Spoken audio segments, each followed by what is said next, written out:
Imagine being this 11-year-old girl and learning that your birth mother was actually notorious murderer Diane Downs, who was convicted of killing one of her children and shooting the other two in 1984.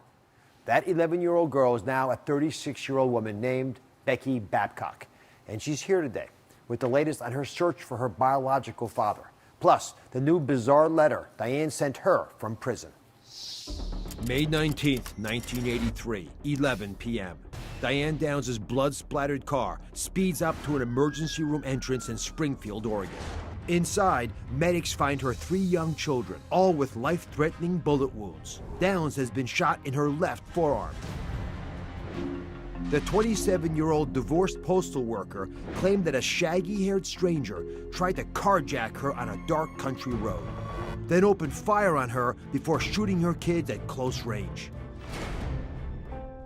leaving 7-year-old Cheryl dead, and 8-year-old Christy and 3-year-old Danny clinging to life.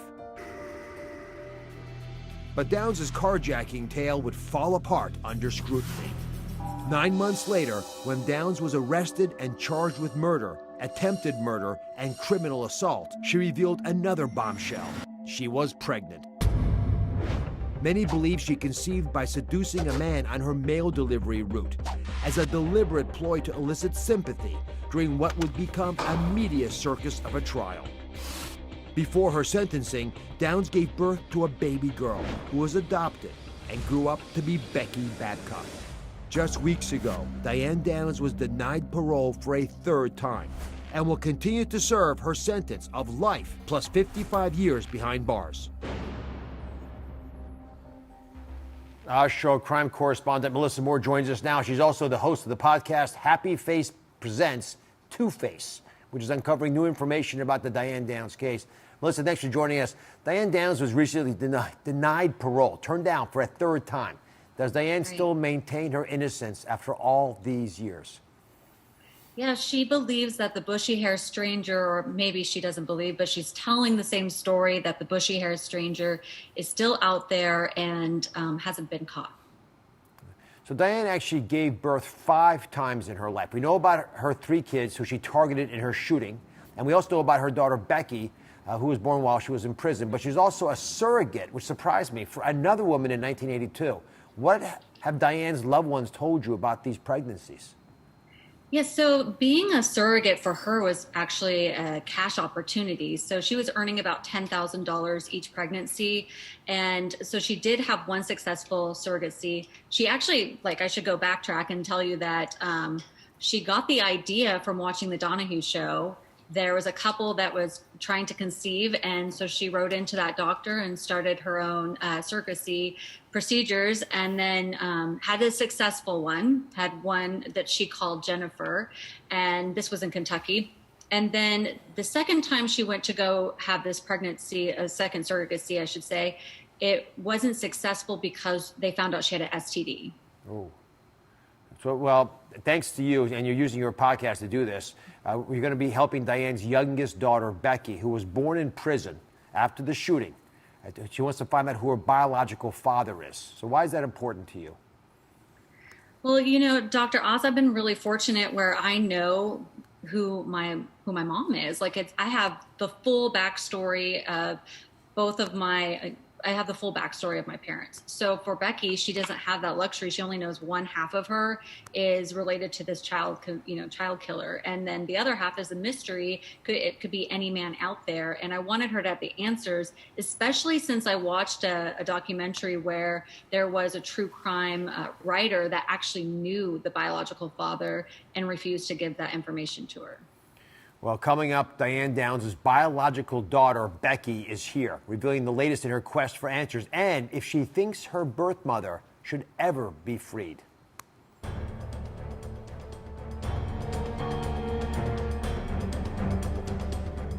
I'm back with our show crime correspondent, Melissa Moore. She's also the host of the podcast Happy Face Presents Two-Face, which covers her journey to help convicted killer Diane Downs' daughter, Becky, search for her birth father. Becky Babcock joins us now. Becky, welcome back. You didn't know your birth mother was Diane Downs until you tricked your babysitter into telling you when you were age 11. Do you regret doing that all these years later? I don't regret it, but I wish I had a better answer, a better outcome. It's been a very hard thing to deal with throughout my life, but if I had never known it, I may not be the person that I am today. So you had the opportunity to meet Diane's brother, your biological uncle James, in person for the first time as you were crafting this podcast. And he presented you with a new letter from your birth mother that shocked you. And what was it in there that bothered you? The strangest part for me was it was written in third person. I didn't really understand that, but also it just made me super uncomfortable because I know that Diane got pregnant with me. Well, I'm pretty sure she got pregnant with me to get sympathy from the courts during her trial.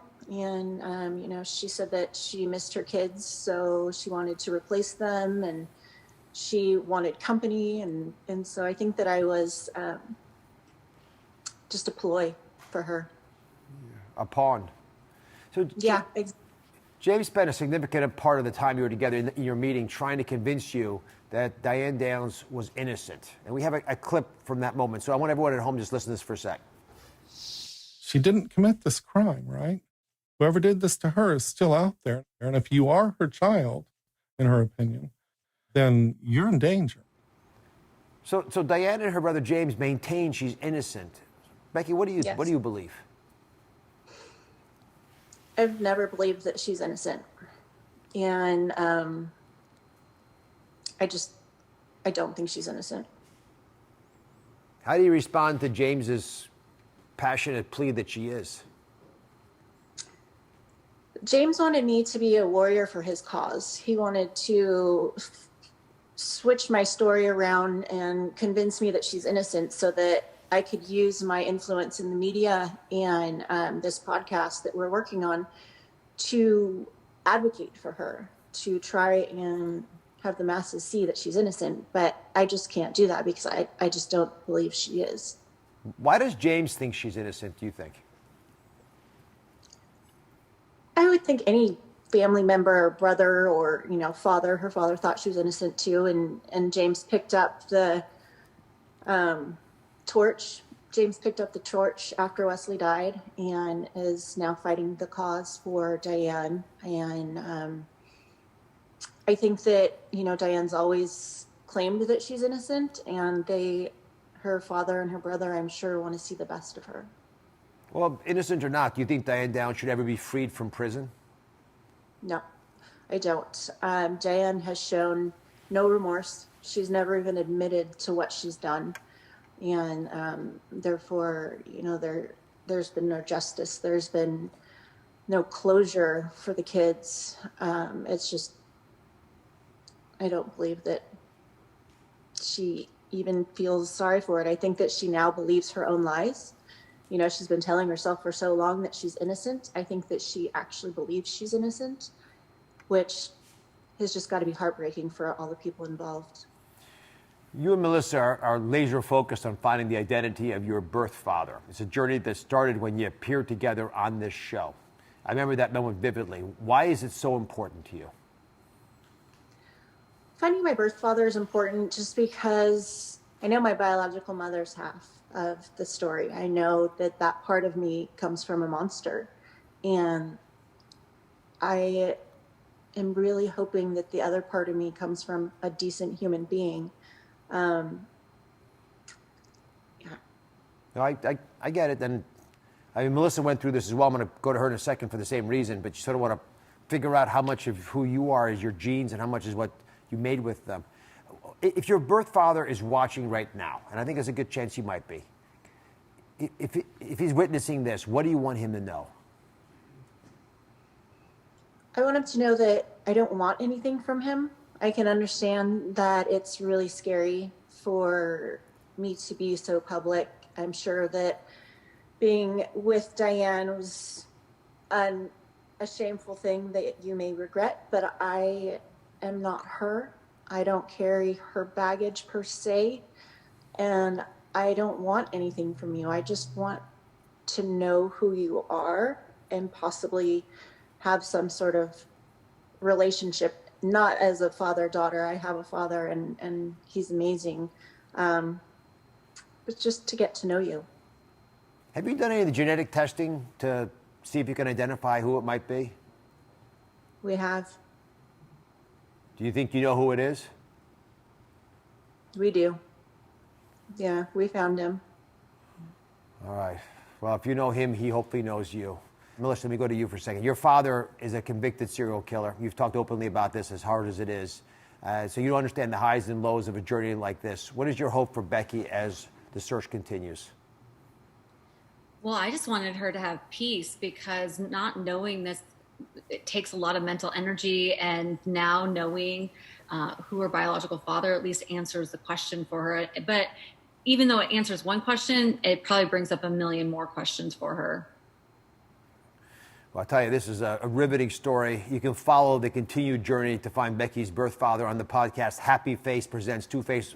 Always well done. Melissa, you're becoming a world expert at podcasts. Congratulations. There's a new episode released every week, so tune in, pay attention. We'll be right back.